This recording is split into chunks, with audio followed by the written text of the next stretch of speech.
Picture a man standing in the cold at 4 in the morning. His head is shaved. He is wearing clothes that belong to someone who was killed before him. He has no name, only a number tattooed on his arm.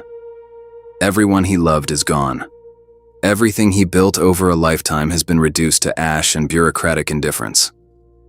Now ask yourself something genuinely difficult. What would keep you alive in that place? Not physically. A body can be kept functioning by force. What would keep the part of you that is distinctly you, your reasons, your sense of direction, your conviction that any of this matters? What would keep that alive? This man asked himself exactly that question, and the answer he found didn't just keep him alive. It became one of the most consequential contributions to psychology in the 20th century. His name was Viktor Frankl. He was a psychiatrist from Vienna. He survived 4 Nazi concentration camps, including Auschwitz. He lost his wife, his parents, his brother. He arrived at the camps carrying the manuscript of his first major book. It was confiscated on the first day. What he observed in that environment shattered every psychological model he had been trained in. In the same barracks, under identical conditions of starvation and brutality and terror, 2 kinds of men existed side by side. Some collapsed inward and died, not always from physical causes, but from something that preceded physical death. A surrender, a moment when the internal light went out. Others maintained something that had no business surviving in those conditions. A posture, a quality of attention, an orientation toward the future that the guards could not confiscate because they couldn't find it. The difference was not strength, not youth, not luck. It was meaning. The men who survived, not all of them, but disproportionately, were the ones who had an answer to the question, why am I enduring this?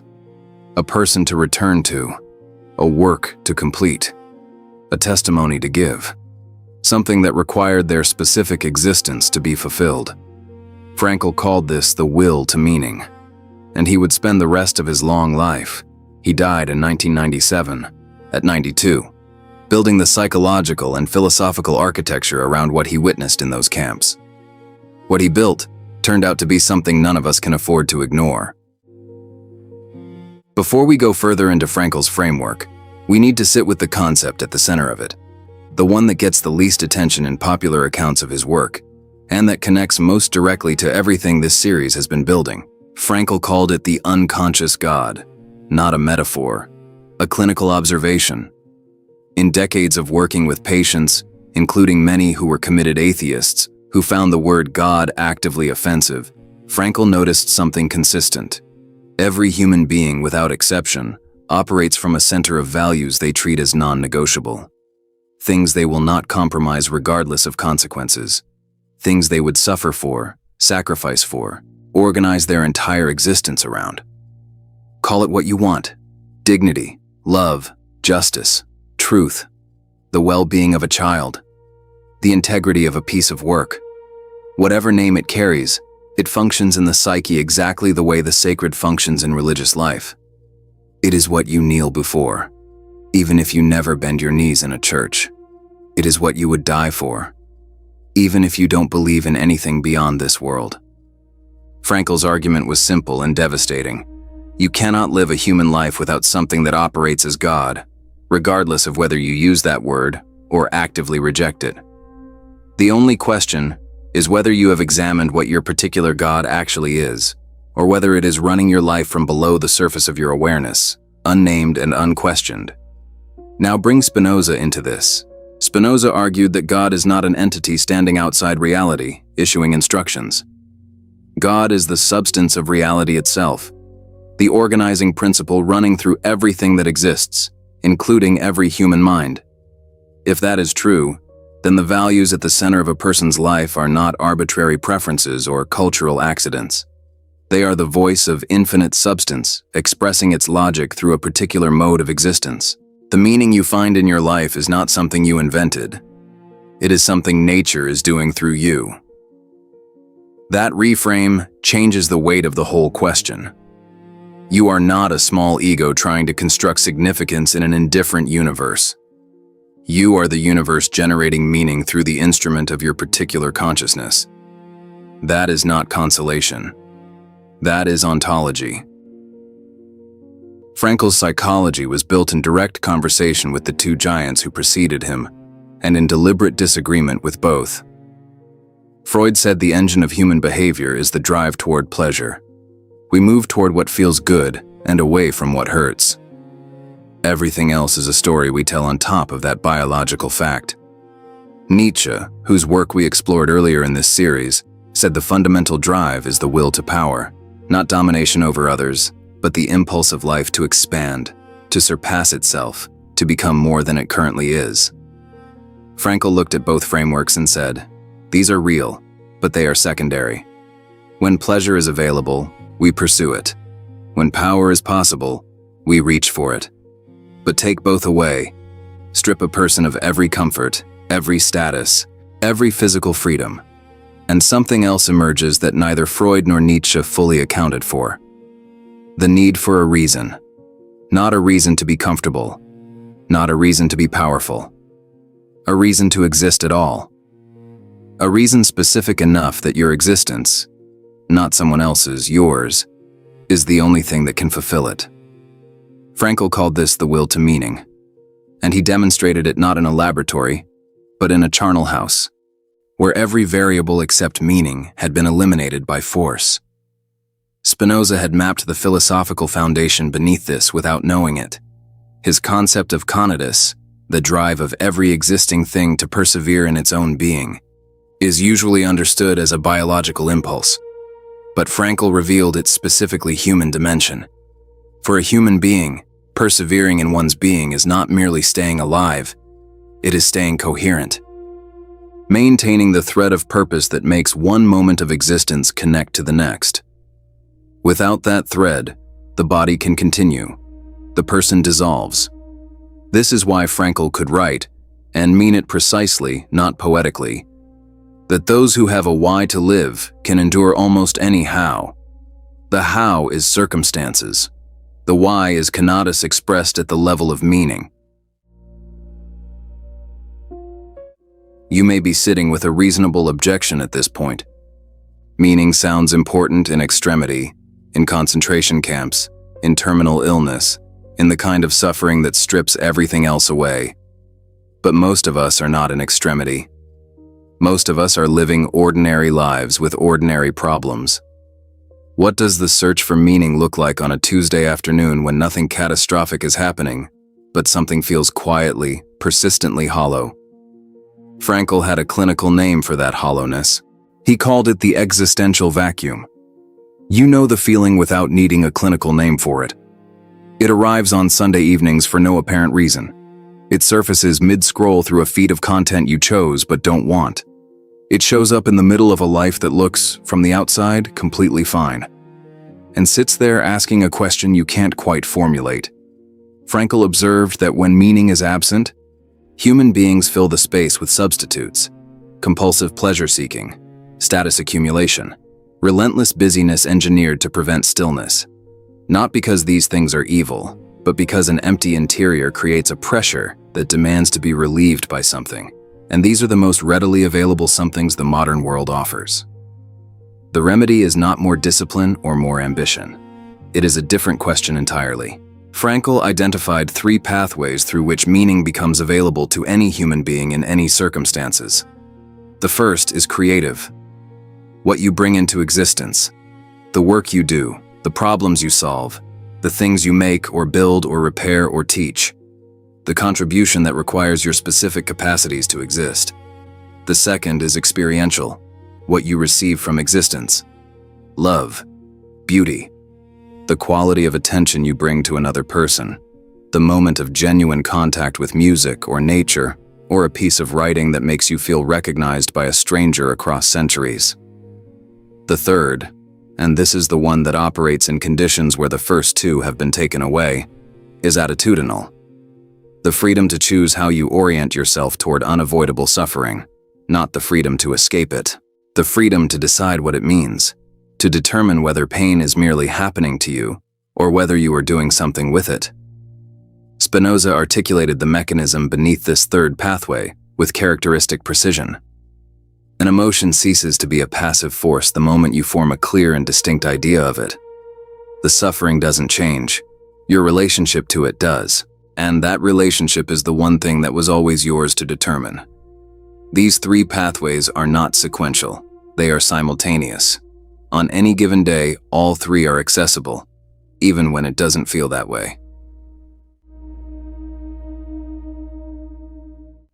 There is a story from Frankl's clinical practice that I want to give room to breathe, because it is the most precise illustration of what all of this actually means in contact with real human grief.